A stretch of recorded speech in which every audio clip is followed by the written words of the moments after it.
Buenos días con nuestro público. Bienvenidos a una edición más de La Palabra de los Cóndores. En esta ocasión nos acompaña nuestro amigo y escritor Luis Fernando Cueto Chavarría. Luis Fernando Cueto nace el año 1964 en Chimbote.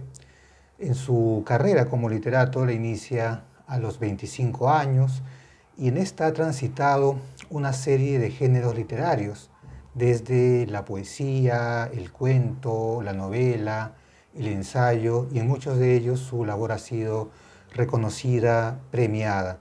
Así pues, en el año 2008 gana el premio de novela política por su novela Días de Fuego.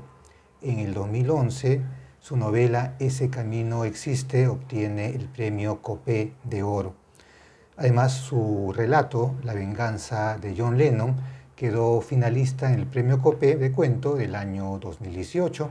Además, ha sido finalista de ensayo también en el Copé con su obra El país de los Tutaiquires. Además, recientemente ha obtenido el premio José Watanabe Varas, del Concurso Nacional de Cuento, justamente el año 2022.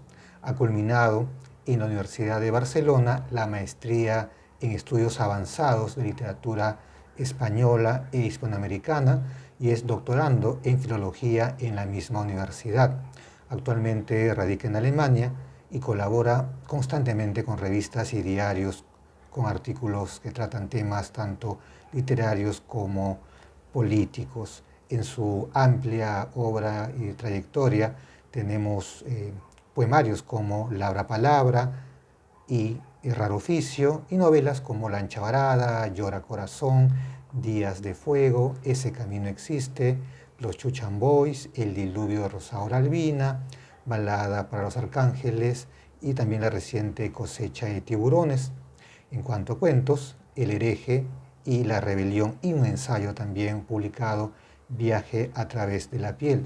Es una grata visita que nos realiza Luis Fernando, es un honor tenerlo aquí con nosotros. Bienvenido Luis Fernando, si quieres compartir unas primeras palabras. Gracias Jorge por la invitación. Feliz de reencontrarme con los amigos y de estar acá en tu programa con la palabra de los cóndores, dispuesto a conversar de todo lo que se pueda. Gracias Luis Fernando. Hemos preparado algunas preguntas para conversar acerca de tu obra tan amplia y con tantas temáticas, ¿no? Es un poco incluso inabarcable por el tiempo que tenemos, pero vamos a tratar de que las preguntas nos den para nuestro público una mirada panorámica, pero también puntual unos aspectos acerca de tu escritura. Por ello, una primera pregunta es, ¿cómo nace tu inclinación a la literatura? De pronto, ¿en qué momento de tu vida descubres esta vocación por escribir? ¿Cuál fue de pronto el detonante? Ah, yo creo que nace en primer lugar, de la vocación de lector, ¿no? Yo siempre veía a mis padres leyendo cuando yo era niño. Incluso tenían unos tapaojos para que el que se dormía primero se tapaba los ojos y el otro seguía leyendo con la luz prendida en el dormitorio. Yo siempre los veía ahí, ¿no? Se compartían los libros y compartían esas tapaojeras que tenían, como los caballos. Y yo desde niño los veía leyendo, yo leía los libros. Mi papá llegó a tener una gran biblioteca. Todo el tercer piso de mi casa era una biblioteca muy grande. Entonces yo en un momento casi me trasladé a vivir ahí de chico. Pero también creo que aparte de eso hay la capacidad de fabular, de hacer historias en la mente, ¿no? Y yo creo que eso lo heredé yo de mi abuela, porque ella era una gran contadora oral. Y a mí me gustaba visitarla y salir a pasear con ella porque tenía una explicación narrada para cada pregunta que yo le hacía. Siempre me respondía con una historia, con un cuento que inventaba ella en el momento. Yo no me daba cuenta, ¿no? Pero, por ejemplo, en Chimbote hay dos islas, ¿no? Una isla y una blanca. Yo le preguntaba qué son y por qué tienen esa isla, y ella me contaba una historia de dos amantes que se habían muerto porque tenían un amor no comprendido, y la isla negra el hombre y la isla blanca era la chica, y estaban ahí todo así, con todo lo que yo le preguntaba, el sol, la luna, el viento, lo que sea, ella me respondía con historias. Entonces, eso para mí, esa capacidad, esa vocación por fabular, creo que yo la tengo de ella, ¿no? Pero creo que también está, que es la capacidad del asombro, ¿no? Yo siempre he sido un chico desde muy tierno con esa capacidad de asombrarse y de guardar en la mente episodios que a mí me han marcado, ¿no? Por su misterio, por sus ahocos, por sus contradicciones, que nunca se me van a olvidar, ¿no? Y algo de eso está en mi primera novela, ¿no? Por ejemplo, yo me paseaba por el prostíbulo de Chimbote, que estaba muy cerca de mi casa, y yo no sabía que era el prostíbulo. Salía del colegio, me paseaba por el mar, que estaba al frente de mi casa, por la campiña, y extendía mis paseos por el prostíbulo. No sabía yo qué encerraba eso, ¿no? Hasta que un día me paseé con un chico, vimos una señora parada en una puerta, que estaba casi desnuda, y el chico huyó despavorido, porque era su mamá. Entonces, ahí yo recién descubrí de qué se trataba, ¿no? Y ese asombro a mí me ha perseguido siempre, ¿no? ¿Qué habrá pasado por la mente de chico, por la mente de la mamá en el momento en que se encontraron ahí? Y es algo que nunca se me borró y que yo en mi primera novela escribí sobre ese episodio. Entonces, ese asombro siempre me ha perseguido y está conmigo hasta ahorita, por siempre, ¿no? Y así tengo muchos episodios en mi vida que me han asombrado por su misterio, por su complejidad y me acompañan, ¿no? Algunos los he recreado en las novelas. Yo creo que esa capacidad de asombro es algo de que te compele a escribir porque es como si tú dijeras, ¿no? Esto es lo que he visto y esto es lo que sé y esto es lo que quiero escribir. En lo que acabas de señalar, eh, el asombro, ¿cierto? Pero también has señalado el saber de tu abuela, ¿cierto? Lo que te relataba y tu experiencia desde pequeño en el mundo, en Chimbote, ¿no? Ello me permite vincularlo con una siguiente pregunta, justamente. Has escrito una serie de novelas y buena parte de ellas están ambientadas en Chimbote, ¿no? Las primeras y de pronto también la más reciente, ¿no? Pero no solamente en un momento específico, sino antes, durante y después del boom, ¿no? Hasta lo que podría Sí. ser la actualidad. Estoy pensando en la más reciente, que si bien no se nombra literalmente Ancash y Chimbote, se alude un poco a ese contexto, ¿no? Por ello es inevitable preguntarte como autor qué significa Chimbote para ti, por qué siempre vuelves al puerto. Oh, Chimbote para mí es la Arcadia feliz, ¿no? Yo cuando recuerdo Chimbote, cuando me relaciono con Chimbote mentalmente, no es el Chimbote de ahora, que casi ya no lo conozco, ni me ubico mucho, ni me reconozco mucho, sino me vinculo con el Chimbote de mi infancia y de mi adolescencia, ¿no? Que es un Chimbote totalmente distinto y que yo exploraba y caminaba, se puede decir de cabo a rabo. No había un espacio de Chimbote donde yo no frecuentara porque he sido desde niño muy andariego. Siempre he tenido un espíritu de aventura y de ir con chicos de mi edad, muy chicos, incursionar por donde sea, por el mar, por el campo, por el desierto que rodea la ciudad, por todos lados. En las vacaciones, toda la mañana la pasábamos en el mar. Todos los chimbotanos de mi generación hemos aprendido a nadar en el mar a los 4 o 5 años, porque de niño íbamos corriendo en el muelle y nos tirábamos al mar desde la punta y nadábamos hasta las chatas, hasta los catamaranes, y de niños, ¿no?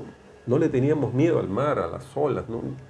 Y de ahí en las tardes nos íbamos a la campiña, al campo, y éramos pájaros fruteros, y éramos rateros de choclos, de zapallos. Me acuerdo que una vez acopiamos tanto que no teníamos cómo cargar y nos robamos un burro de pasada con mis hermanos y mis amigos. Y después vino el terremoto que nos dejó sin colegio y sin casa. Entonces nos íbamos con mi familia, con mi papá, como errantes en los barrios, ¿no? Cambiando de casa y cambiando de colegio. Y por eso yo, a donde voy, me conocen porque con algunos de ellos he estudiado, ¿no? Más o menos de mi edad. Y ese espíritu de aventura creo que se cimentó en una ciudad que yo desconocía en su totalidad, pero en donde tenía una sed, un hambre de aventura por meterme por todos los rincones. Entonces, ese es el Chimbote que yo recuerdo, el Chimbote del descubrimiento de la vida, ¿no? Como todo niño, como todo adolescente, donde uno por primera vez pues siente las pulsiones del amor, del sexo, y conoce también sobre la muerte, sobre la violencia, ¿no? Y sobre la catástrofe, porque ahí yo estuve cuando se produjo el terremoto, y todos esos tópicos, creo que del descubrimiento de la vida, están en mis novelas, ¿no?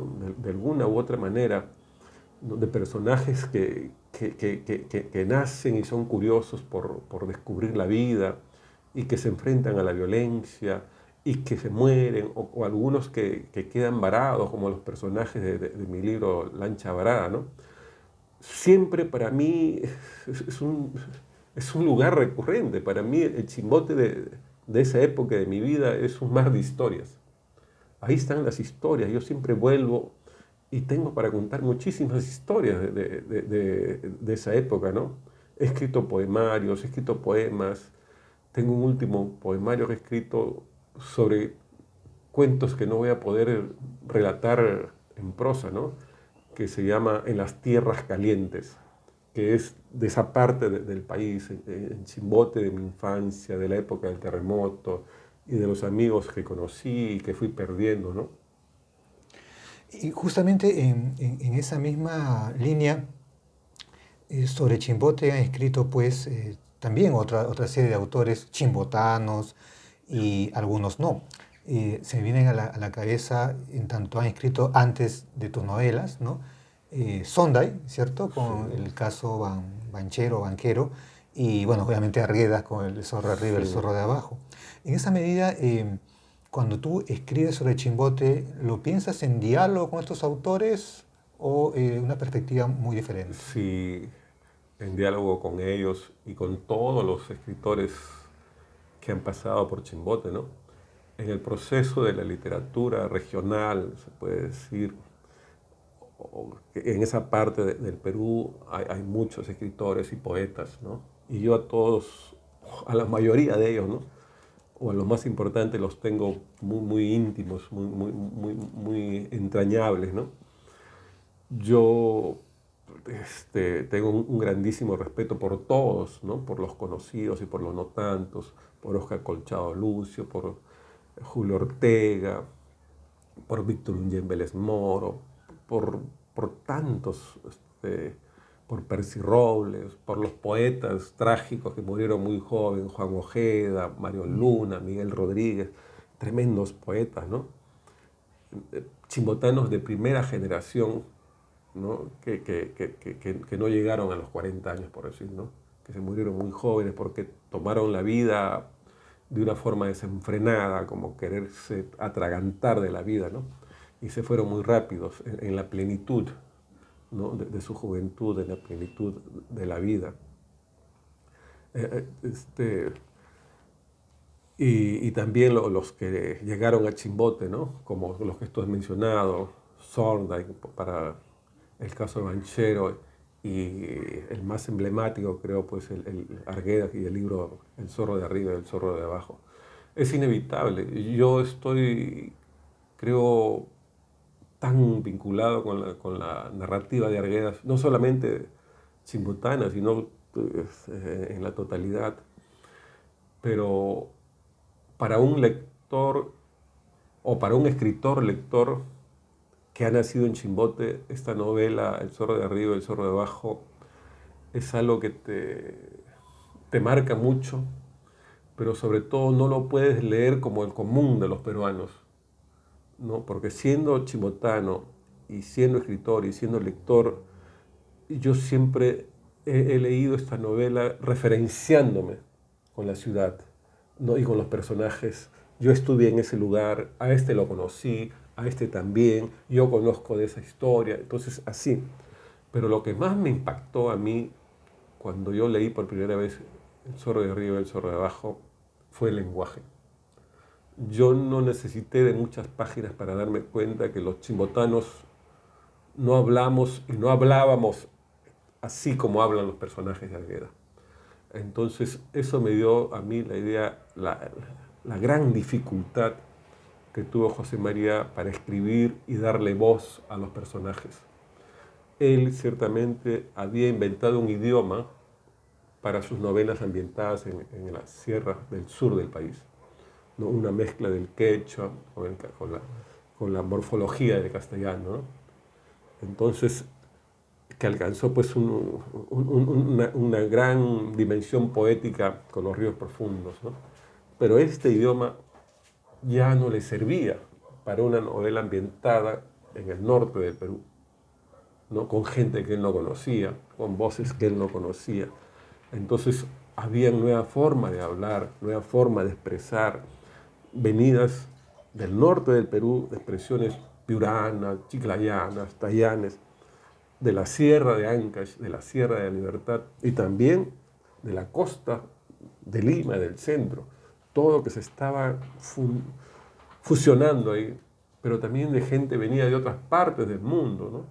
Porque en Chimbote había barrios de españoles, de yugoslavos, ¿no? De chinos, de japoneses, ¿no? Y todos ellos fusionándose, fundiéndose en un caldero en el cual llegó José María Argueda, ¿no? Entonces siempre me ha llamado la atención y me he preguntado cuál habrá sido su asombro, su desconcierto, ¿no?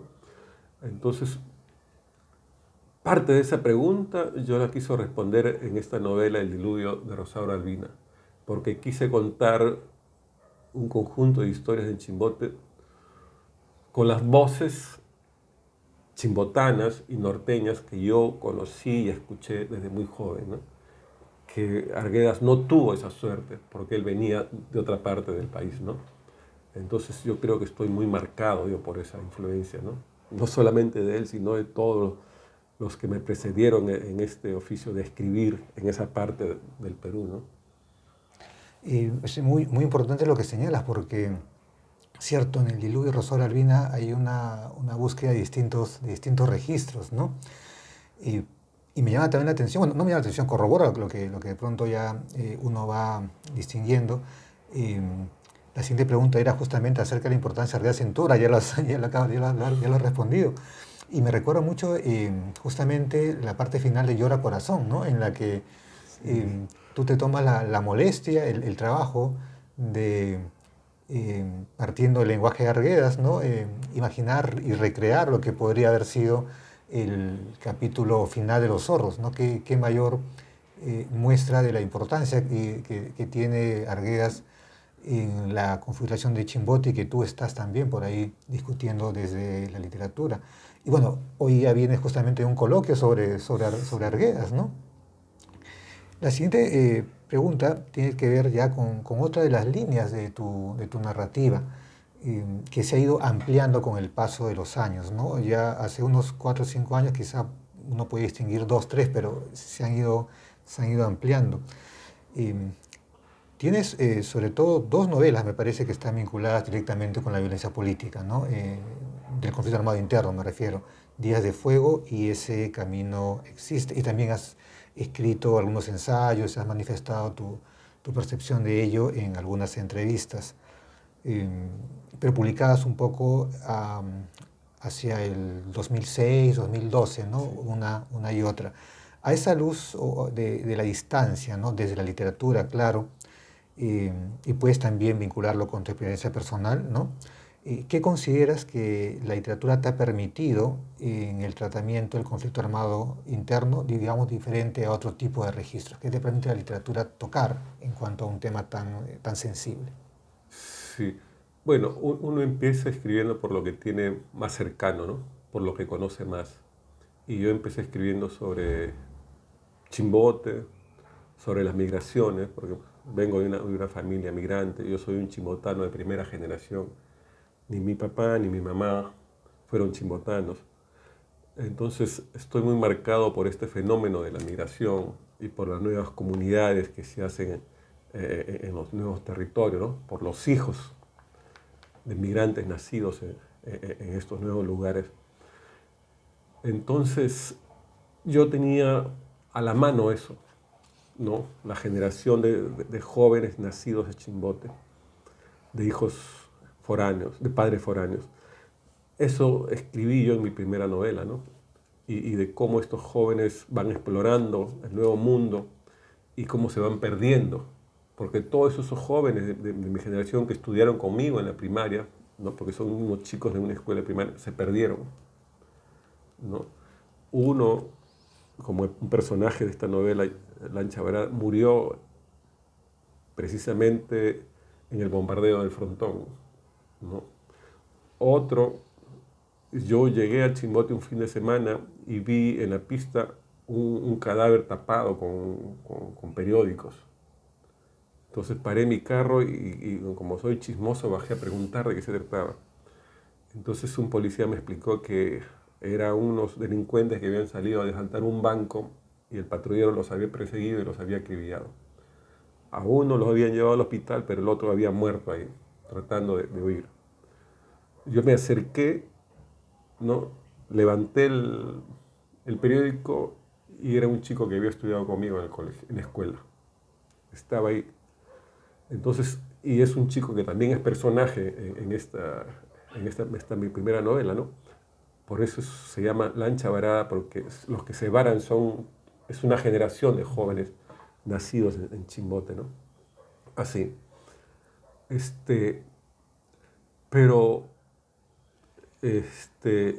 Llora Corazón también me amplió el registro, ¿no? Para contar los días de Arguedas en mi ciudad, para escribir El zorro de arriba y el zorro de abajo. Ya no contaba sobre mi familia ni sobre lo que me pasó en la infancia, sino ya sobre otro personaje. Amplié el registro, amplié mi mirada, ¿no? Y algo que yo hacía cuando empezaba a escribir era copiar a los grandes escritores. No copiarlos en la escritura, sino copiar su forma de escribir. Yo me ejercitaba escribiendo, tenía una historia en la cabeza y la escribía un día como si lo estuviera escribiendo García Márquez, con el lenguaje de él, ¿no? Escribe así como colombiano del Caribe.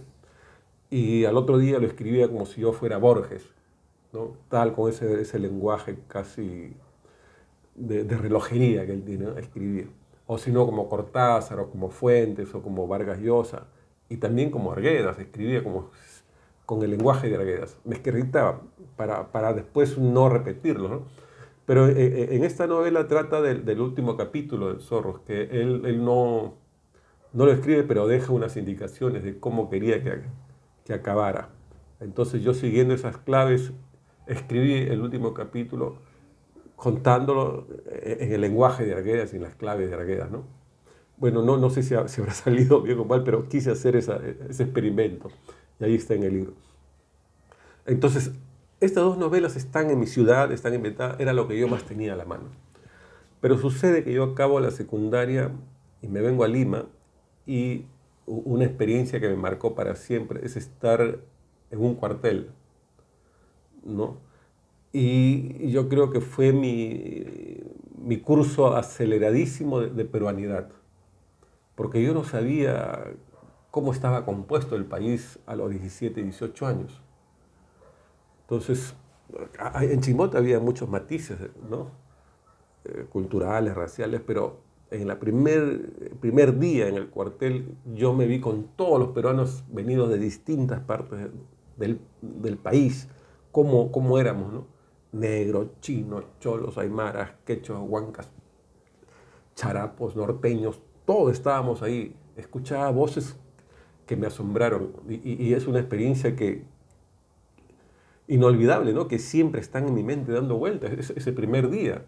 No tanto el maltrato que nos hacían por ser, que nos llamaban los perros, ¿no? Lo que me asombraba y hasta ahora me asombra son las voces y las caras, ¿no? de todo tipo, de todos los colores. Entonces, eso me ayudó a ampliar mi registro. Y después, cuando yo tuve la oportunidad de ir a Ayacucho, se amplió también mi registro y mis historias, ¿no?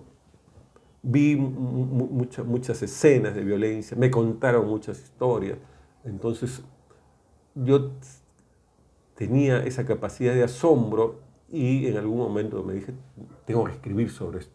Ya había salido de donde yo estaba abrigado en mi infancia y en mi adolescencia, y estaba prácticamente en otro Perú, ¿no? O en el verdadero Perú grande y poblado de naciones. Entonces yo quise escribir sobre ese asombro, sobre esa violencia, y sobre todo quise explorar en la gran contrariedad de la condición humana, ¿no? Creo que ya me orienté a escribir sobre la gesta o la aventura de la condición humana, ¿no? Donde estemos retratados todos los que somos, todos los peruanos, y tratar temas que nos involucren a todos y nos lleguen a todos, ¿no? Y escribiendo, creo, sobre la condición humana del ser peruano, yo creo que he escrito sobre la condición del ser humano en general, ¿no? Es muy interesante lo que dices porque yo recuerdo cuando leí ese Camino Existe, eh, luego llegué pues a Días de Fuego, a veces uno hace camino inverso, ¿no? A Sí, partir de una novela te comienza a invitar y buscas los otros textos del autor. Noté esa justamente preocupación por no parcializarse con una sola mirada, ¿no? sí, De esencializar el conflicto de pronto y ofrecer las acciones, los pensamientos de los diversos agentes, actores del conflicto. Y obviamente ello lo que hace es ampliar la forma de procesar los eventos, ¿no? Eso es una importante contribución que has hecho a la comprensión de un periodo tan álgido como ha sido el de los 80 y bueno, hasta comienzos de los 90. Pero justamente en ello, tomando un poco tus palabras, tus primeros textos, esta segunda línea, un elemento común es, aunque no es el único ciertamente, es la existencia de personajes jóvenes, ¿cierto? Jóvenes, niños, adolescentes, hoy también hay adultos, ciertamente, ¿no? Es evidente en Lancha Varada, por ejemplo, ¿no? En sí, Lancha Varada, Américo Parihuana, en Ese Camino Existe, incluso en Balada para los Arcángeles, ¿no? ¿Cierto? Son jóvenes, aunque también luego uno va envejeciendo todo, pero es un poco la gesta de los jóvenes y que van siendo reemplazados en la historia por otros jóvenes, ¿cierto? En esta línea temporal bastante extensa. Entonces, mi pregunta va, ¿esta preocupación obedece a alguna particularidad que como autor encuentras en este tipo de personajes para tu literatura? sí, yo creo que desde que empecé tenía muy claro que yo tenía que dirigirme a los jóvenes. Escribo para ellos, ¿no? Para que de alguna manera se germine, ¿no? Una idea de repensar el país y ahora de repensar el mundo, ¿no? Porque no somos una isla, estamos, creo que ahora con esto de la globalidad, más vinculados a todo el planeta, a otras realidades, ¿no? Pero siempre me causó mucha preocupación, ¿no? el, el destino de los jóvenes en el país, el devenir de los jóvenes y cómo ha ido el Perú prácticamente diezmando generaciones de jóvenes peruanos, ¿no? El Perú ha sido una maquinaria de destruir jóvenes, de destruir generaciones, desde siempre, ¿no? No solamente a raíz de la conquista, sino desde siempre, ¿no? Desde el incanato fue un estado militarista de conquista donde los jóvenes iban a morir en guerras, ¿no? Y no todos eran quechos, ¿no? Es decir, iban a morir en guerras ajenas. Y esta maquinaria no se ha detenido nunca, ¿no? Hace poco nosotros hemos salido del conflicto con la subversión. Y seguimos ahora con la violencia que ha tomado las calles, ¿no? Donde las organizaciones criminales reclutan a los jóvenes. Están en el último cuento, pues este, la rebelión, ahí hablo de cómo reclutan a los jóvenes para el sicariato, ¿no? Pero siempre mi preocupación ha estado ahí. Yo en Días de Fuego, que es ya la novela que yo escribo cuando me traslado ya a vivir a Lima, yo narro de un grupo de jóvenes que están internados en un cuartel a quienes llamaban los parias, porque eran chicos que no tenían familia, no tenían dónde quedarse en Lima y por lo tanto no salían en los fines de semana, en los permisos que había para salir del cuartel, ¿no? Entonces yo era uno de esos parias, porque no tenía a dónde ir, ¿no? Y cuando salía, pues nos íbamos, por decir, al parque universitario a dar vueltas, a fastidiar a las natachas y después regresábamos, ¿no? Porque la propina que nos daba no alcanzaba ni para el cine, ¿no? Comíamos unos helados por ahí, fastidiábamos y regresábamos. Entonces, para eso, mejor no salíamos los fines de semana. Y les cobrábamos a los que sí salían para hacer su servicio.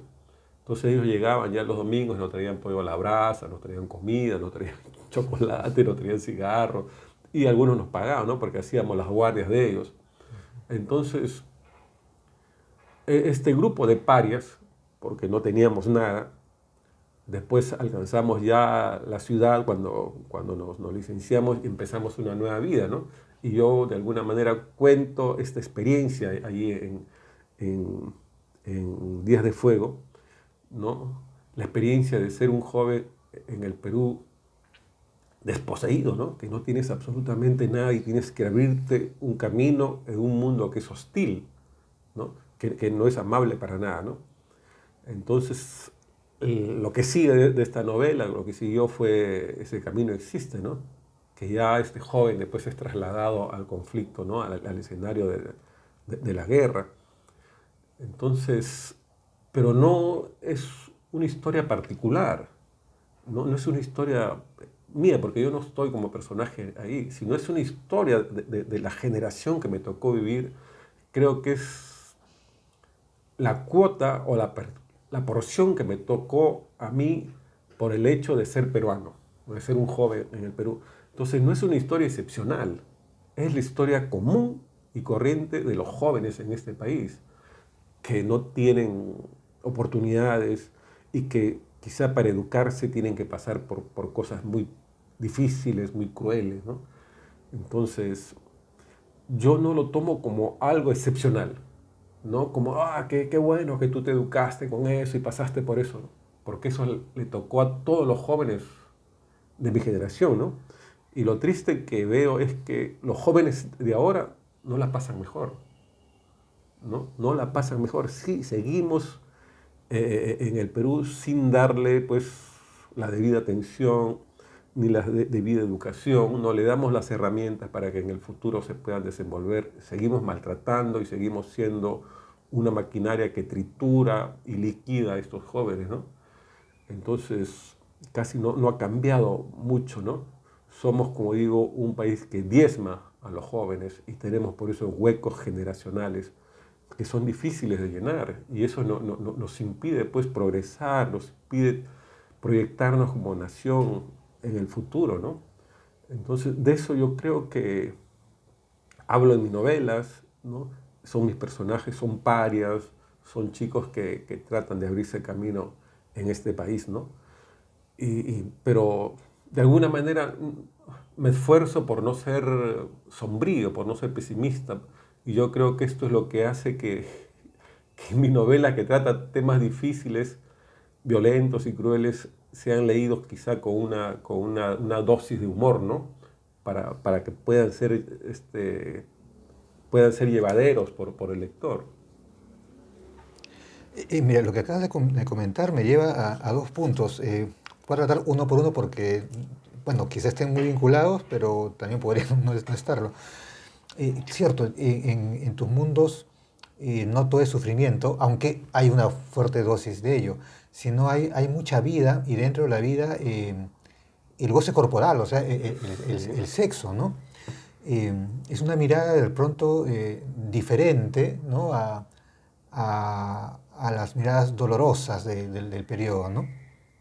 Creo que el caso más evidente es el diluvio Rosario Albina, ¿cierto? Es una fiesta del cuerpo, ¿no? De las sensaciones. En esa medida, ¿no? ¿Qué significa para ti en tu literatura darle este espacio tan amplio a la percepción sensorial? Yo tengo, aparte de mi padre, ¿no? Que me dejó muchísimas enseñanzas, pero yo tengo un maestro de la vida, ¿no? Que es Osvaldo Reynoso, ¿no? Entonces, con Osvaldo, creo que todos los peruanos tienen una historia, ¿no? O los que estamos vinculados, los más jóvenes de la literatura, todos tenemos una historia con él, que alguna vez nos hemos tirado una francachela o una conversa y hemos estado tomando unos tragos con él. Pero Osvaldo se convirtió de alguna manera para mí como un hermano mayor, ¿no? Porque me dio su amistad siendo yo muy joven.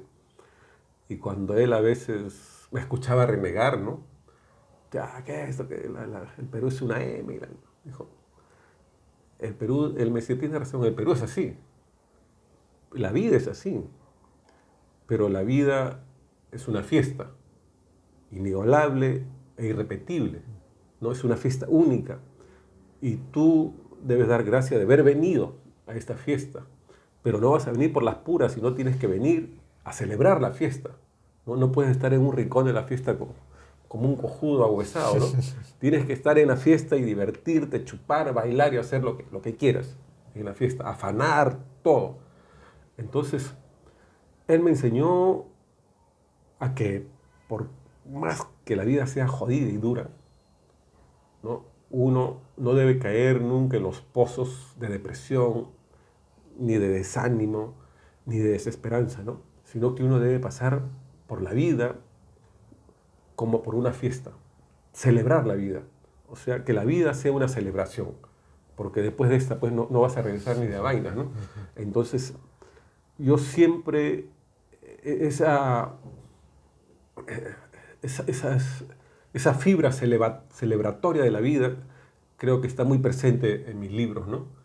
Entonces, por más que haya muerte, por más que violencia y desgracias, de alguna manera hay personajes que celebran la vida, ¿no? Entonces, que siguen adelante y que le dan una mirada de esperanza a la vida, ¿no? Al futuro. Entonces, se caen, pero siguen adelante, se levantan y siguen adelante y sufren, pero también se divierten. Y creo que lo máximo de expresión que he logrado en esto, creo que es el libro que tú has dicho, ¿no? El diluvio de Rosaura Albina. Que Rosaura Albina no lleva una vida fácil, ¿no? Es una una mujer que desde chica ha sido, pues, está metida en el mundo de la prostitución y sufre porque no logra tener el amor pleno, ¿no? Ni logra tener una familia, pero siempre ve la vida con mucho optimismo, ¿no? Pasa por esta vida como pasar por una fiesta, ¿no? Lo que señalas de la esperanza me recuerda el, el final, pues, de ese camino existe, ¿no? Eh, Cubo, pues, lo deja escapar a Sí, Américo Parihuana cuando uno de repente imagina que la novela va a acabar como suelen acabar las novelas, con desgracias, ¿no? Y hay sí. siempre una esperanza. Me tomo esta libertad de hacer el comentario un poco a propósito de la idea de la esperanza y retomo lo que señalabas de esta continuidad, ¿no? De el efecto del país, ¿no? Sobre la juventud, eh, que nos lleva pues a una continuidad histórica y me remite a tu novela Balada para los Arcángeles, ¿no? Que es un gran fresco de la República de pronto, ¿no? Desde los Sí. inicios y que con las libertades del caso creo que podríamos considerar una novela total, ¿no? Porque explora un momento importante y ensaya una explicación desde la ficción, obviamente. Y mi pregunta va por acá. Eh, en medio de un contexto en el que de pronto hay una fuerte cantidad, un fuerte volumen de literatura individual, digamos, ¿no? De crisis existenciales o personales. ¿Por qué ensayar una novela con estos alcances, con esta vocación? ¿Qué te llevó Sí. a escribir, a ensayar esta novela? Con tan buenos resultados, Yo obviamente. creo que tengo, no sé, una mirada épica de la historia, de la sociedad. ¿No? Me gusta en mis novelas, por ejemplo, sumergirme en el mundo psicológico de los personajes, ¿no? Y darle una voz, una característica, pero también una forma de ser y un pensamiento a los personajes, ¿no? Ahondo mucho sobre esta parte psicológica, pero mi preocupación mayor es darle un ambiente y darle un mundo. Y este mundo, lógicamente, va a tener una mirada de epicidad, ¿no? Tienes que ambientar una época, si no, no pueden estar en los personajes en el aire. Entonces yo trato de combinar esas dos cosas, ¿no? La profundidad psicológica y la mirada épica de las cosas, ubicarlas. Entonces creo que eso yo ejercí, creo, mayormente en Balada para los Arcángeles, ¿no? Hay muchos personajes que desfilan. Es un libro que tiene más de 100 años en la historia del Perú y hay personajes que pueden ser reconocibles, algunos, ¿no? Pero este libro también trata sobre la violencia, ¿no? Que periódicamente nos azota. Los arcángeles son aquellos personajes mesiánicos que se creen los salvadores, que vienen a resolver los problemas del país cada cierto tiempo, sobre todo los caudillos regionales, ¿no? Que tienen una fijación de lograr el poder a toda costa, supuestamente para desde ahí solucionar los problemas del país y de la gente.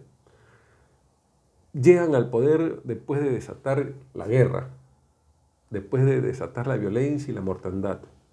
Y cuando ya están en el poder no solucionan nada, sino que ahondan más los problemas y las crisis. Estos arcángeles, o por decir, estamos colmados de estos arcángeles en nuestra historia. Y hasta ahora le tenemos fe a ellos, ¿no? Cada cierto periodo de elecciones, la gente le apuesta todas sus fichas a los candidatos, ¿no? Y cada cierto tiempo lo único que se llevan es una gran decepción. Ya no estamos hablando de que sean de izquierda, de derecha, del centro, no, sino que apostamos a ciertas personas o a ciertos seres que van a bajar del cielo a resolvernos los problemas. Y en ese lapso, entre elección y elección, prácticamente no hacemos nada por nosotros mismos para arreglar nuestros propios problemas. Entonces, esa dinámica, ¿no? Yo creo que nos mantiene en el atraso, ¿no? Impide que nos pongamos de acuerdo como nación y establezcamos políticas públicas de largo plazo. No somos un país que ve el futuro o se programa para el futuro con una mirada mediática, sino que queremos toda una solución, ¿no? Cercana y rogamos que vengan estos seres a salvarnos la vida, a arreglarnos las cosas, y estos seres nunca llegan. Y así estamos ya 200 años en la República y nunca van a llegar, porque los problemas no van a solucionarse por un arcángel caído del cielo. No lo van a solucionar el problema no lo van a solucionar ni el presidente, ni los ministros, ni los congresistas, ni las autoridades, sino los grandes problemas del país los va a solucionar la ciudadanía, el cuerpo social, ¿no? Pero necesitamos una hoja de ruta, un cuaderno de bitácora que nos señale lo que tenemos que hacer, ¿no? Ponernos de acuerdo para hacer planes de largo alcance con proyectos de infraestructura, ¿no? Y con proyectos para solucionarle la vida a los seres humanos, porque De nada nos vale cambiar de constituciones cada cierto tiempo si eso se va a quedar en el éter, ¿no? La justicia tiene que llegar materializada a la gente, ¿no? A través de buenos sistemas de salud, de buenos colegios, de todo, ¿no? De buena atención pública, de todo, ¿no? Entonces, tenemos nosotros que quitarnos esa idea, no sé, providencialista, ¿no? Quizá nos viene esto de la religión cristiana, de que va a venir un Mesías algún día a solucionarnos los problemas y nosotros le damos la espalda a la realidad. Entonces, eso es lo que yo quise transmitir. Bueno, yo no doy mensajes explícitos en mis novelas, ¿no? No impongo nada, ni ideas, ni juicios de valor, solamente expongo una historia, ¿no? Para que cada quien que me lea, pues, haga sus propios juicios, sus propios análisis. Pero estos arcángeles que nos prometen la libertad y el bienestar, yo creo que lo único que han hecho es hundirnos más en la miseria, en la pobreza, ¿no? Y tenemos que salir ya de esta dinámica y ver el futuro del país con otros ojos, ¿no? Y como se suele decir, ¿no? La literatura no tiene una función social, pero tiene alcances sociales, Sí, que es diferente, ¿no? Y las novelas también, como las tuyas, apuestan por ello, ¿no? Por ofrecernos una imagen para que cada quien vaya allá, Sí. hilvanando los caminos. Y ahora un poco, dejando las novelas, estoy pensando en tus cuentos, ¿no? En tus cuentos la mirada es, no voy a decir opuesta a las novelas, es complementaria en realidad, ¿no?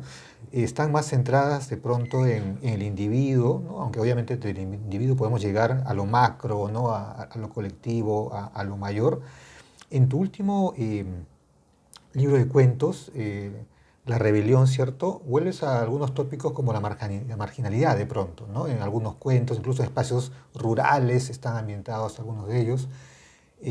Algunas historias me recuerdan, si no personajes, historias un poco más desarrolladas de otras novelas, de pronto, ¿no? Sí. ¿Cierto? Pero también te adentras en otros temas que de pronto antes los has visitado eventualmente, pero en este libro aparecen de manera más orgánica. Pienso en la migración, ¿cierto? Hacia afuera, obviamente, incluso en la metaficción, ¿no? Porque el cuento que da título al libro es una historia en la que al final se mezclan los personajes, ¿no? Con el autor.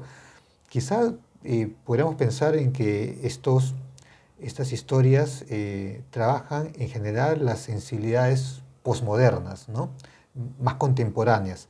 ¿A qué se debe esta ampliación de tus mundos? ¿Hay alguna experiencia detrás? ¿Lecturas? ¿Una poética? Creo que, como te dije, ¿no? Uno va quemando espacios, etapas y va ampliándose, va ampliándose.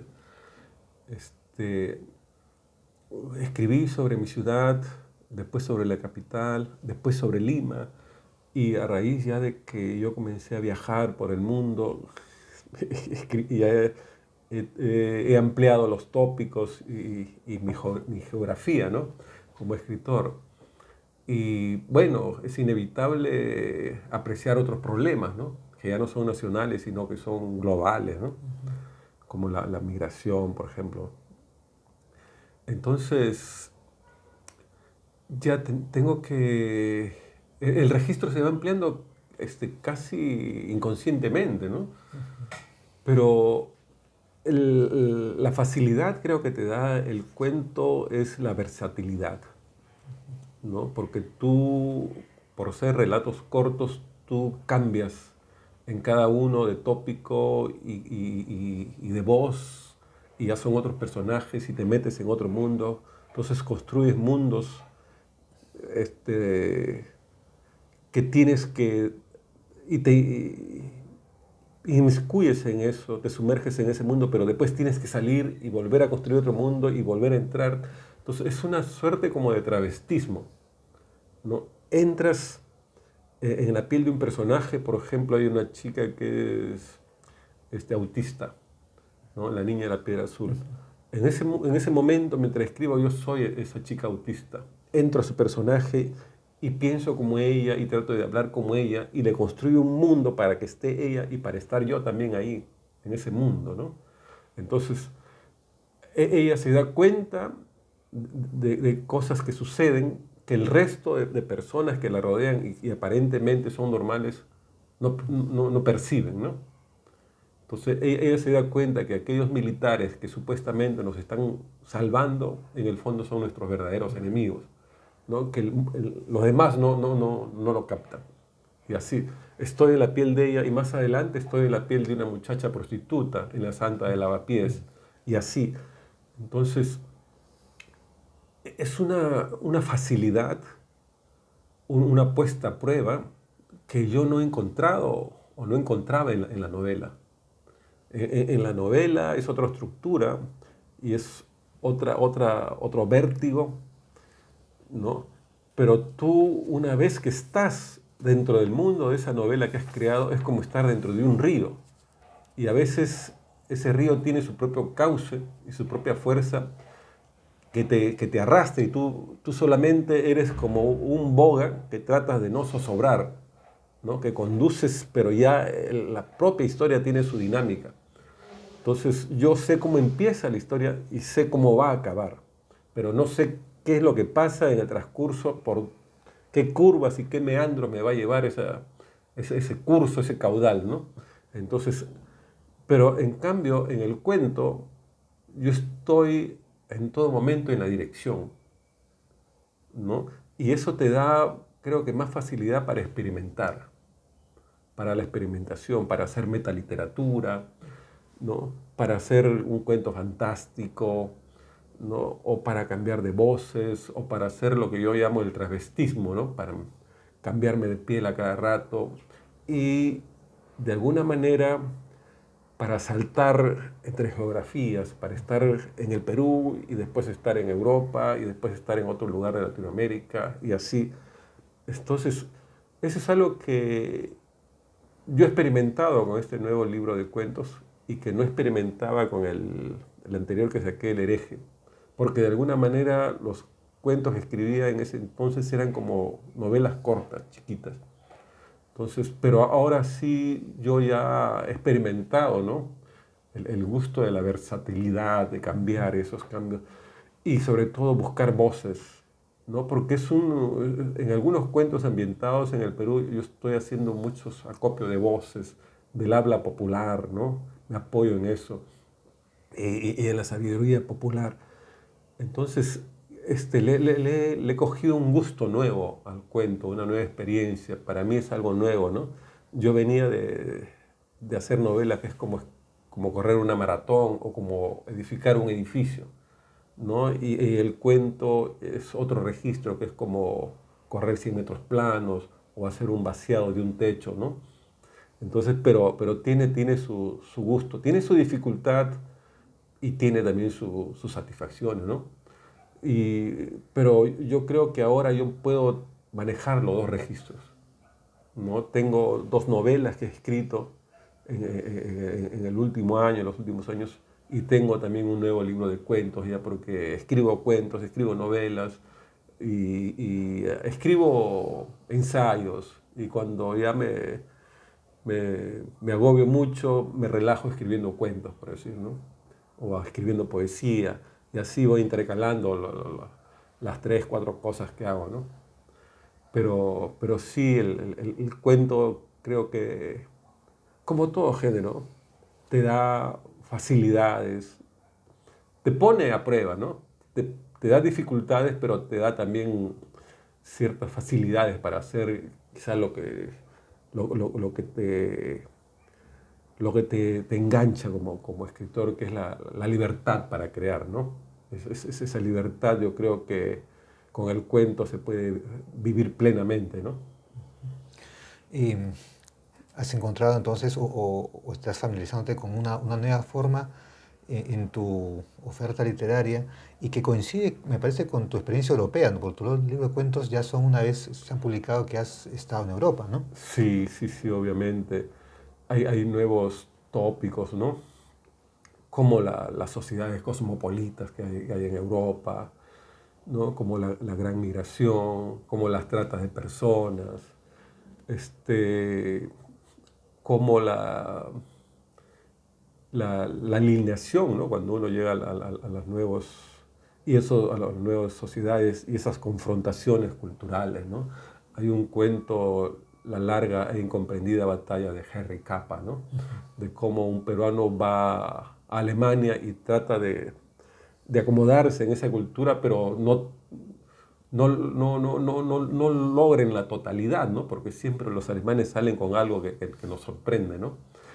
Y bueno, yo estoy ahora ahí, ¿no? Y estoy percibiendo pues estas comunidades globales, se puede decir, ¿no? Donde así como en Francia hay pocos galos ahora, no creo que en Alemania dentro de poco van a haber pocos germanos, ¿no? Porque hay mucha migración de África, de Medio Oriente y sobre todo de Europa Oriental, ¿no? Entonces, eso nos da una nueva mirada de los tópicos, de los temas, de los problemas, ¿no? Y estoy escribiendo sobre eso, ¿no?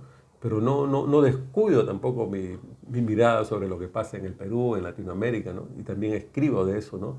De los nuevos problemas, los nuevos flagelos sociales que hay en el Perú, como el sicariato, como la corrupción política, ¿no? Y la violencia también, ¿no?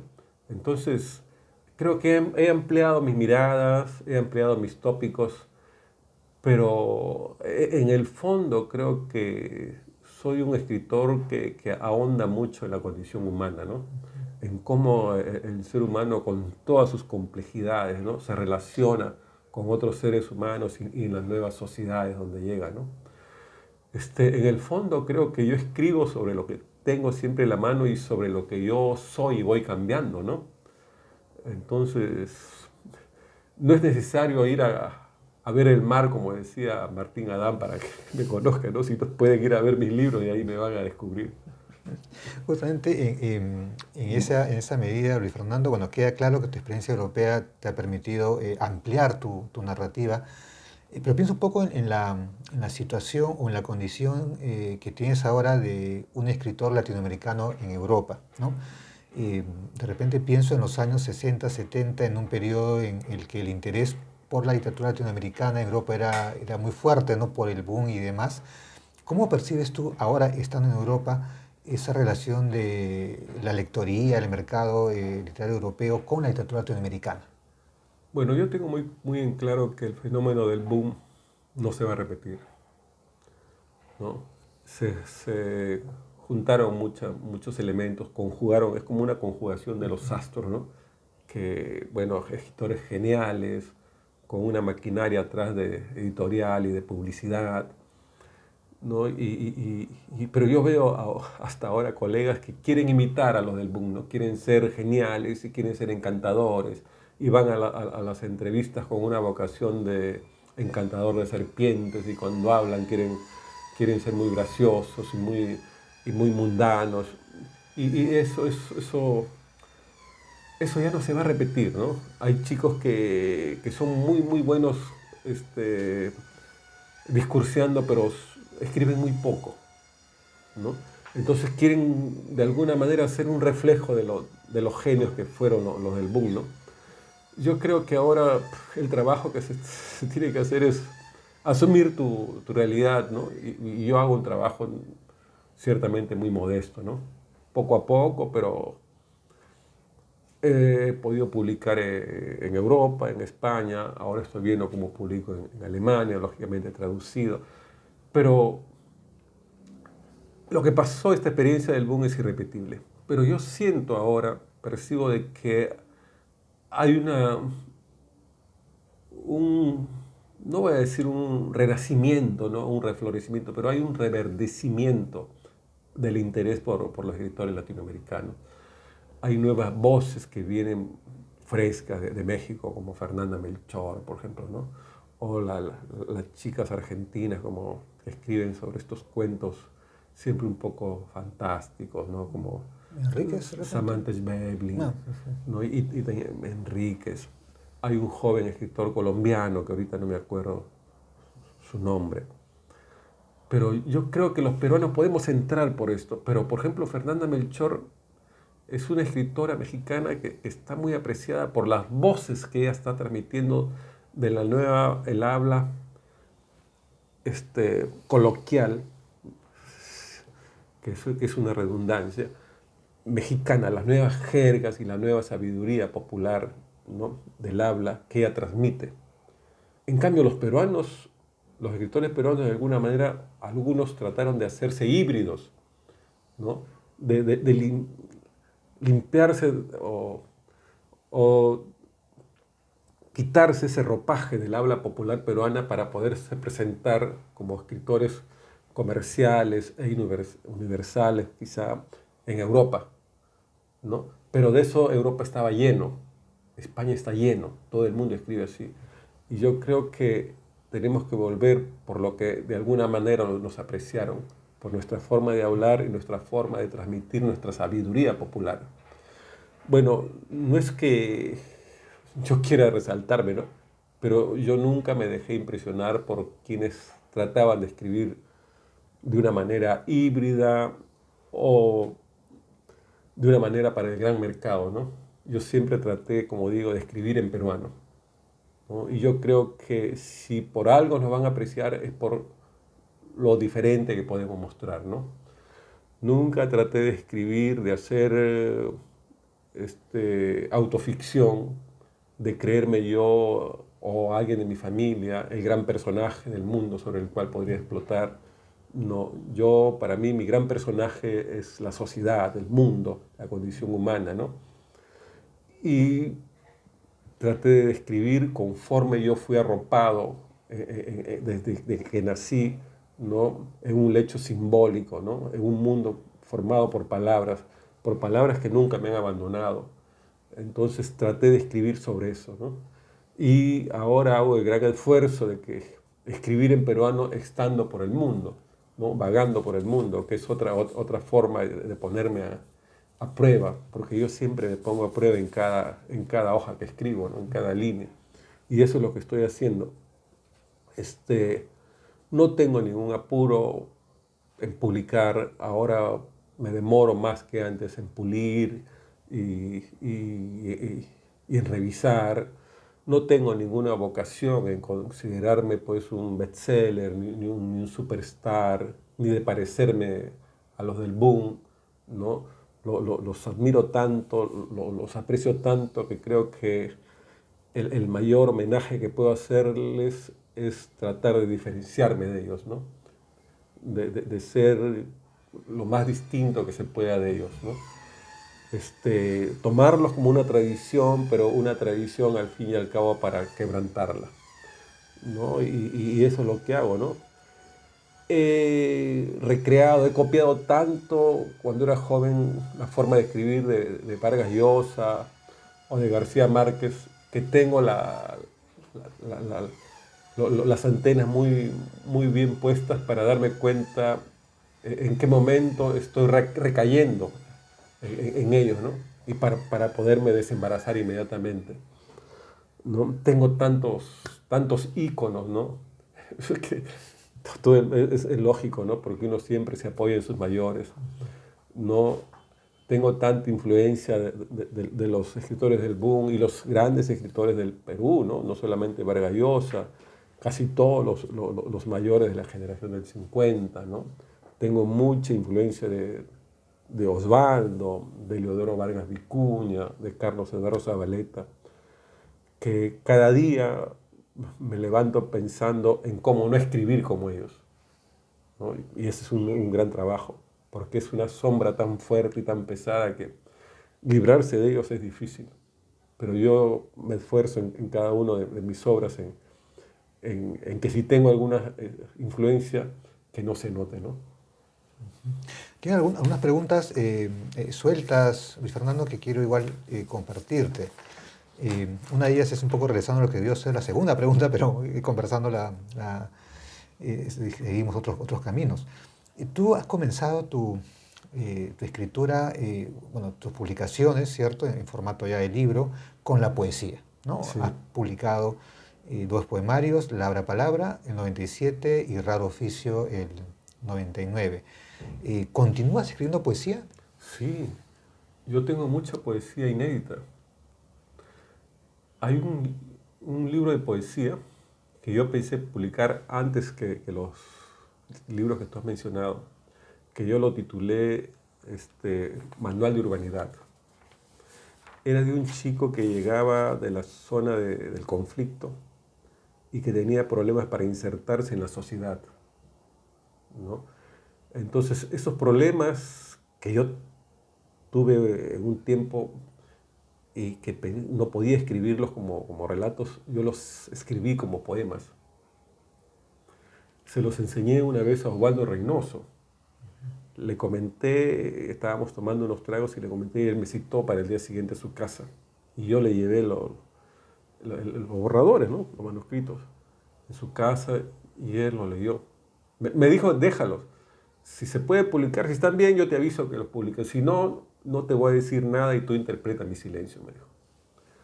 Entonces los leyó y pasó como una semana, 15 días y no me decía nada. Entonces yo dije, no, como buen intérprete, pues están malos, ¿no? Y hasta que un día lo encuentro y Fernando, mi hijo, te estaba buscando, no sabía cómo llamarte, estos están magníficos. Hay que publicarlo. Bueno, yo no sabía nada de publicidad, no había publicado nada absolutamente, ¿no? Y él me dijo que los iba a publicar, iba a ver con un amigo. Pero pasó el tiempo y no se publicaba. Y yo dejé de verlo. Lo volví a ver después de 2 o 3 años. Y me dijo que había entregado a una editorial y esta la había llevado a una imprenta, pero se había producido un incendio en la imprenta y se había quemado todo. No sé si fue verdad, pero los perdí. Entonces me he tomado la molestia con los años que han pasado de volver a escribir, pero lógicamente ya las sensaciones y las emociones son otras, ¿no? Pero ahí tengo Manual de Urbanidad. Uno de estos poemas, o 2 creo, escribí en Labra Palabra, ¿no? Y tengo después otros poemarios, ¿no? Que te he dicho, en las tierras calientes. Tengo un poemario muy grande que es sobre Arguedas y los poetas jóvenes que murieron jóvenes en Chimbote, que se llama El árbol de la abundancia. Y tengo poemas sueltos sobre mis recorridos, ¿no? Tengo poemas en Estados Unidos, en Europa que voy escribiendo, ¿no? Tengo un poema que escribí, un poemario íntegro que escribí en Barcelona que se llama Adiós a los bárbaros, ¿no? Sobre la gente tan loca y tan variopinta que hay en Barcelona, ¿no? Porque ahí se dan citas, es como un nudo de encuentros. Llegan gente de todas partes del mundo y cuando tú caminas por la Rambla escuchas 10, 15 idiomas que están por ahí como pájaros, ¿no? Que gorgoteando en tu alrededor, ¿no?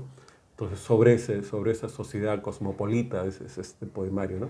Pero ahí están, ¿no? Y el problema de escribir narrativa y hacerte conocido sobre eso es que después nadie te quiere publicar la poesía, ¿no? Pero si alguien se anima, ahí está.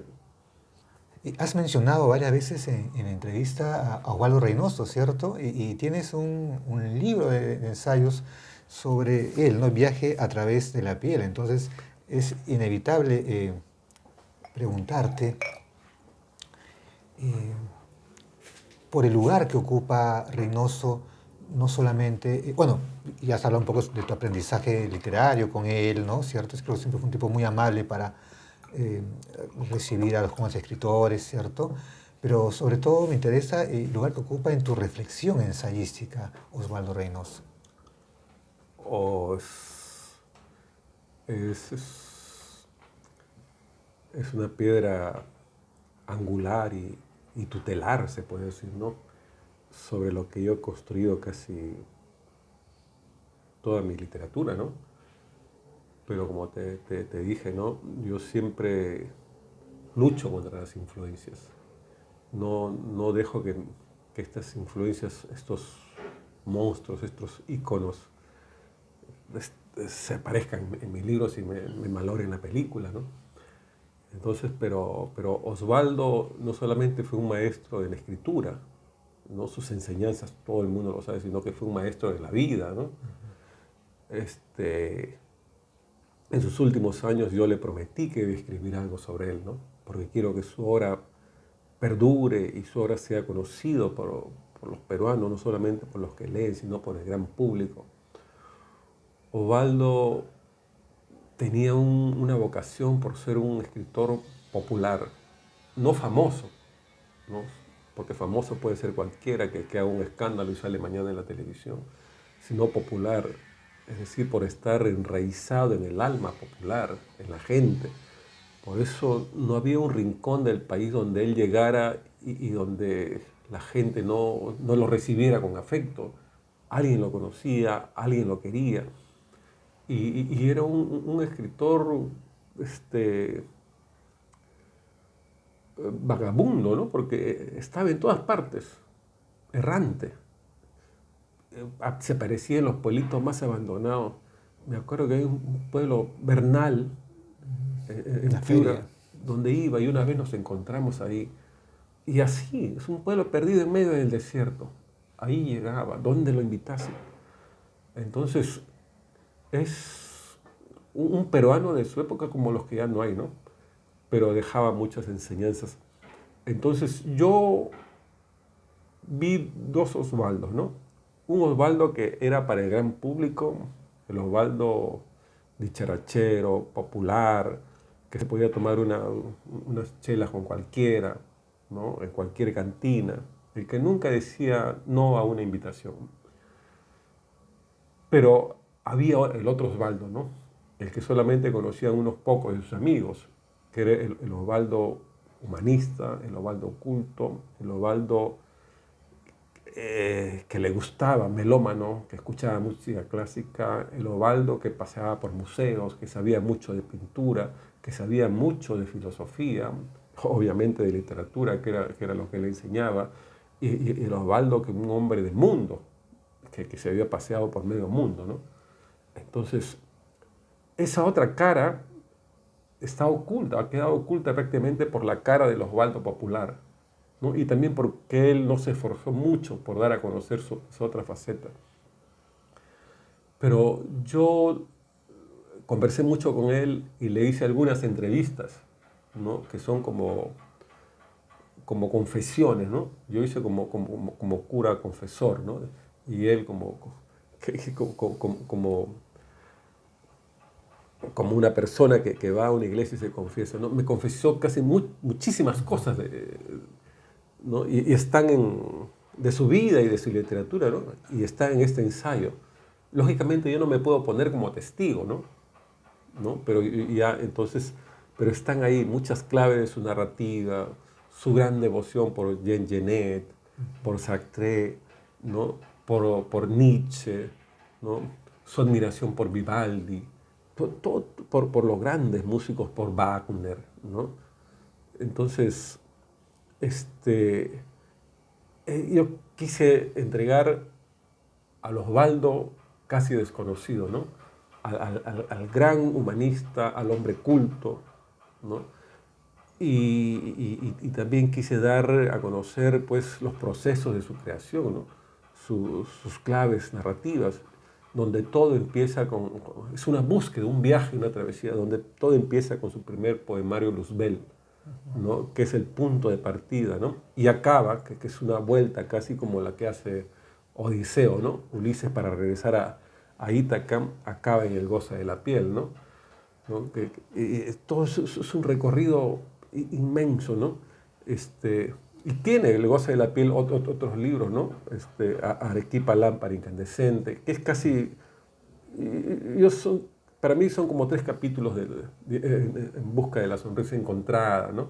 Que son ya como 3 capítulos del mismo Malte, del mismo libro, perdón, Goza de la piel, donde el personaje principal es Malte, ¿no? Su llegada, su retroceso hasta su juventud y su infancia en Arequipa, y va a sus raíces, porque Malte está prácticamente, es de Tacna, que es la tierra de los padres de Osvaldo, ¿no?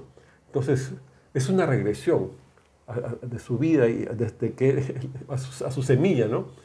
Y se da la vuelta por el mundo y regresa como Ulises, ¿no? Por eso es una travesía a través de la piel, ¿no? A través de la sensorialidad de Osvaldo Reynoso. Entonces, yo escribí como un tributo, ¿no? a todo lo que yo he recibido de él, ¿no? Pero también como un esfuerzo para que su obra se difunda y sea conocida. Mire, cuando yo hice la maestría en España, yo hice obviamente sobre Osvaldo Reynoso, ¿no? Este libro, Travesía a través de la piel, es un ensayo que yo he hecho sobre mi tesis de maestría. Pero yo di un libro de Osvaldo a un chico de mi salón, Los Inocentes, y le di a otro chico Montacerdos, de Cranbrook Jara. No te miento que los dos se quedaron casi locos. Alucinaban como un mes y querían hacer sus tesis sobre Osvaldo. No, el problema es que no encontraban referencias en las universidades, en las bibliotecas, no había nada. De Cranwell no había nada. Montacerros es un súper libro que a un chico o a un estudiante lo deja loco por un año, ¿no? Alucinando. Y para mí es casi como un crimen de que estos autores no cuenten con un soporte ensayístico, ¿no? Porque está bien, la obra te abre un camino, pero lo que te sustenta a largo plazo, ¿no? En la historia, ¿no? Y lo que te da un lugar en la historia, en el canon, esos son los trabajos ensayísticos, ¿no? Entonces, si no hay eso, tu duración es muy corta. Después de tu fallecimiento es muy corto, ¿no? Y nosotros no podemos dejar pasar a estos grandes autores peruanos y a muchos otros, ¿eh? Que se han ido. No debemos dejar pasar en el olvido, ¿no? Por eso tenemos una tarea, los que estamos en este mundo de escribir y de repensar y de hacer ensayos, de sustentarle una base ensayística a los grandes de nuestra literatura, ¿no? Como Miguel Gutiérrez, que tengan un soporte ensayístico sustentado y fuerte para que puedan salir del Perú, ¿no? Ellos ya no están con nosotros, pero su obra está y puede caminar, salir del Perú y que vayan a las universidades del extranjero, que sean conocidos. Valgan verdad, después hay mucho estudios sobre Vallejo, sobre Arguedas, sobre Huamampoma, sobre Garcilaso, últimamente sobre Vargas Llosa, pero no son los únicos grandes en este país, no son los únicos que han hecho grande la literatura del Perú, ¿no? Eso es una urdimbre, ¿no? Eso es un tejido muy grande. Entonces, no se puede, al menos yo pienso que no podemos dejar en el olvido esto, ¿no? Entonces se tiene que difundir y parte de esa difusión es hacerles un trabajo ensayístico, creo, a la altura de ellos, ¿no? De su trabajo literario. Justamente lo que menciona Luis Fernando es importantísimo, ¿no? Tenemos nuestros autores canónicos, Vallejo, Arguedas, Vargas Llosa, Churata últimamente, a los que siempre vamos a volver, ¿no? Porque tanto son clásicos, siempre se van a visitar. Pero hay un conjunto de autores que son necesarios de ser revalorados, estudiados, porque al final la agenda es tan amplia, ¿no? A veces las manos faltan. Es muy importante lo que has señalado, ¿no? Esa necesidad de estudiar a Reynoso, a Gutiérrez. Sobre los que también hay algunos libros, pero mientras más haya, será más importante para poder justamente ya consolidarlos, ¿no? Para culminar, tengo un par de consultas. Una de ellas es un poco acerca de tu poética, ¿no? ¿Qué es para ti ser un escritor? Para mí la escritura es un oficio, como cualquier otro oficio, que no se aprende en las academias ni en las universidades, sino se aprende en la vida, como ser un jardinero, ¿no? Como un oficio modestísimo, ¿no? Que no necesita pasar por las aulas. Pero es un oficio que a mí me ha permitido ejercer plenamente mi libertad y encontrarle un gusto una satisfacción a este ejercicio de la libertad. Obviamente es un arte, y la literatura es un arte, y el arte tiene que ver con la creación. Pero no sería para mí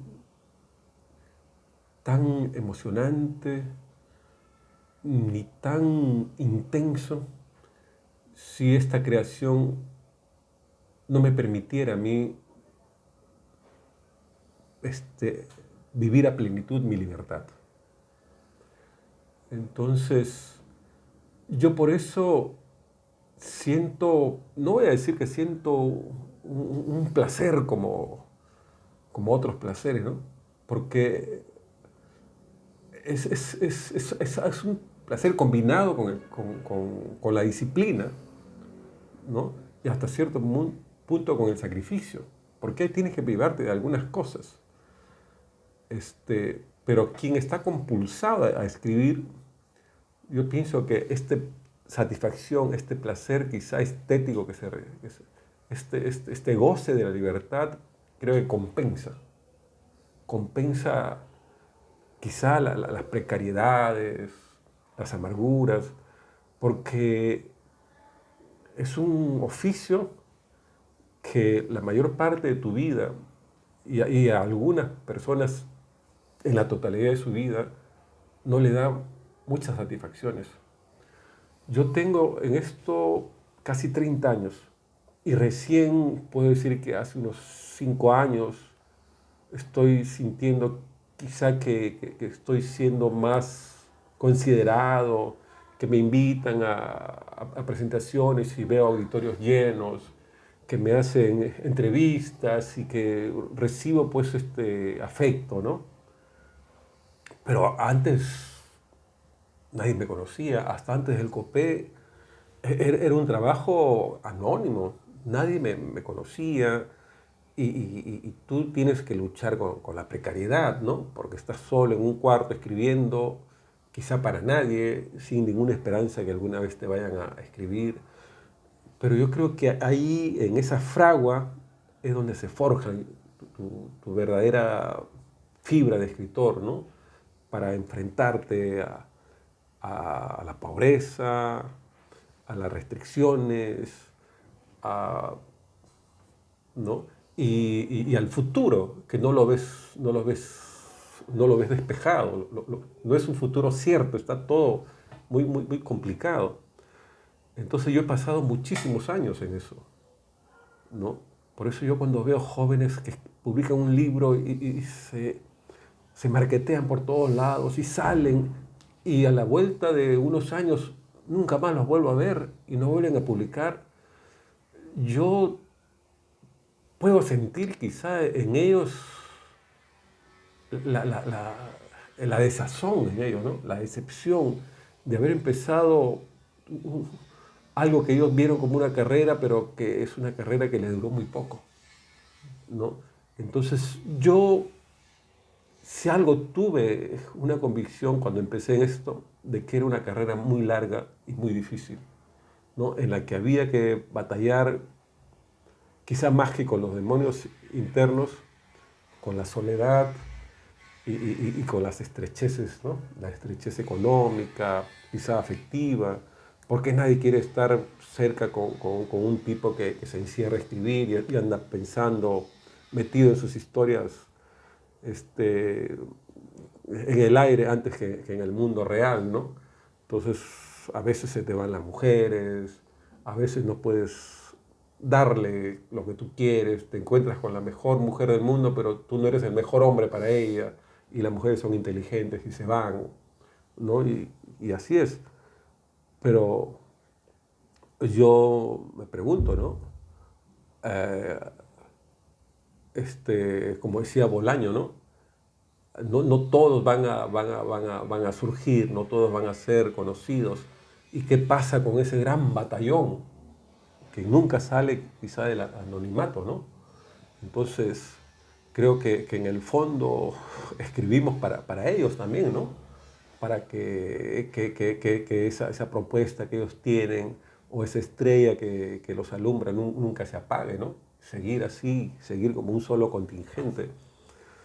Yo, yo no sé hasta cuándo podré escribir, ¿no?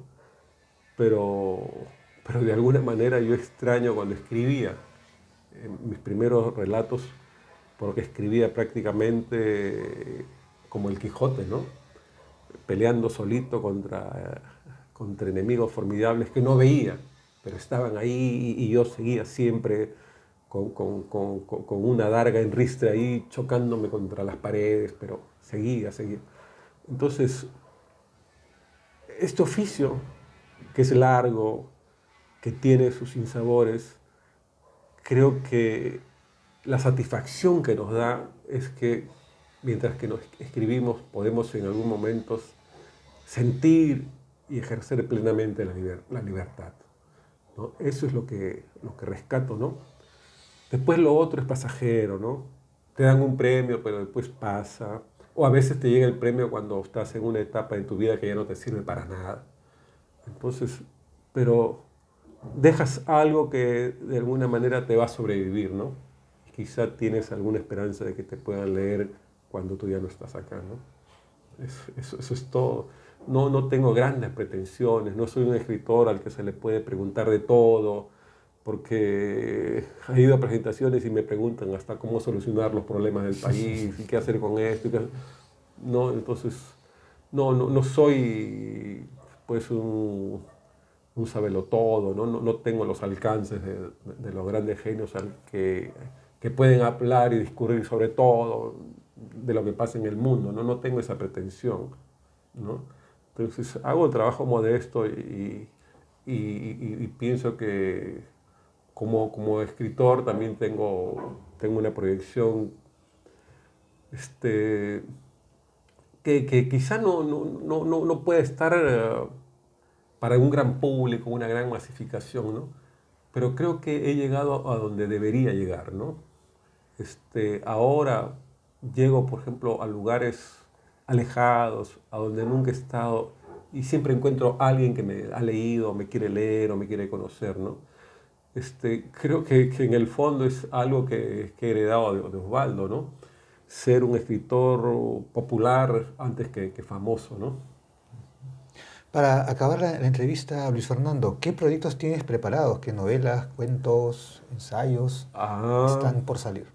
tengo un ensayo terminado que es El País de los Tutaiquires, que está para publicarse. Estoy todavía, cada vez que lo reviso, de algunos ajustes y cuando cambian algunas cosas también. Tengo dos novelas prácticamente terminadas que están para publicarse. Tengo tres poemarios listos que también si algún loco quiere publicar, ahí están. Tengo ya cuentos como para publicar otro libro de cuentos y tengo varias novelas en mente, una ya empecé a escribir, que es como una trilogía Con ese camino existe y Días de Fuego, ¿no? Que es sobre la época de la violencia, pero cuyos personajes han sobrevivido y están moviéndose hasta la actualidad, ¿no? Empatar una historia que empezó hace 40 años con lo que está pasando ahora, ¿no? Entonces, tengo varias historias, ¿no? Quiero escribir, tengo una novela ambientada en España, ¿no? Que está totalmente ambientada en España, y quiero escribir una novela ambientada en otros lugares, ¿no? Del mundo. Siempre tengo en mente escribir una novela ambientada en la época de Cristo, donde la personaje principal sea María Magdalena, ¿no? Y estoy sacando apuntes y cosas así, ¿no? Pero primero tengo que sacar las que están en fila. Muchas gracias, Luis Fernando, por tu buena voluntad de acompañarnos, por la conversa. Si de pronto quieres dirigir algunas palabras finales al público. No, estoy muy contento por esta invitación. Creo que ha sido la oportunidad para dirigirme a los amigos, a los que me leen, ¿no? A los que esperan quizá alguna novedad. Y creo que ahora, ¿no? Con los años, creo que voy teniendo una cercanía mayor, ¿no? Con los lectores y con con mis paisanos. No estoy en el Perú muy permanente, pero cuando vengo yo percibo ese afecto, ese cariño. Y yo quiero pues transmitirle con mis libros también, devolverle eso, ¿no? Aunque sea un pedacito, y con las entrevistas, con todo. Bueno, yo digo que escribo en peruano y escribo para los peruanos, ¿no? Estoy muy contento por eso que me des esta oportunidad de llegar a ellos. Muchas gracias, Luis Fernando. Gracias, gracias. Y con ustedes ha sido Luis Fernando Cueto en nuestro programa La Palabra de los Cóndores. Nos despedimos y nos veremos en una próxima oportunidad.